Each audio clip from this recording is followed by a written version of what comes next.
Garth, how was this project presented to you for Lion? I was at Sundance Film Festival with Top of the Lake, actually, and the producers of that, Ian Canning and Emil Sherman, and I were just getting together, and they had just read this article about Saru's story. It just come out, and they just said, "Oh my God, this is so you, Garth.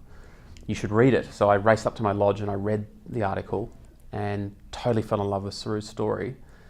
I said, "Guys, this is fantastic." So they said, "Okay, well, we'll go and try and get the rights to it." And so the next day they started trying to find out who had the rights to his story, and I think about a month later, Emil had secured the rights to the project, and we started getting into it. So had you read his book in the meantime? The book hadn't come out at all, so this is very early on. So it was just it was an article in the press that had come out when Saru had just found his mother.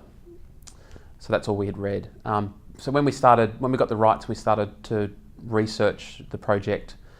His book came out somewhere along the line after that. And then at what point are you actually sitting down, meeting Saru, maybe even going to India?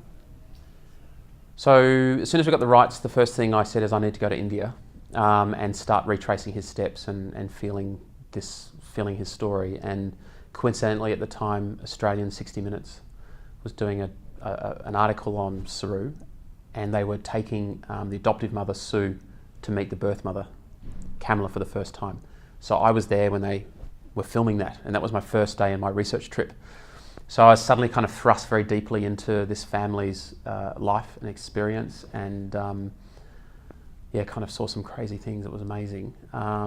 So that was my first day in the research, and then from that point on, I kind of retraced young Saru's journey. I went on some trains, I went to Calcutta, went to the orphanages, I wandered around the streets at night, imagining what it would be like for him to be living on these streets. I mean, I have children myself, so that whole journey for me was very impactful.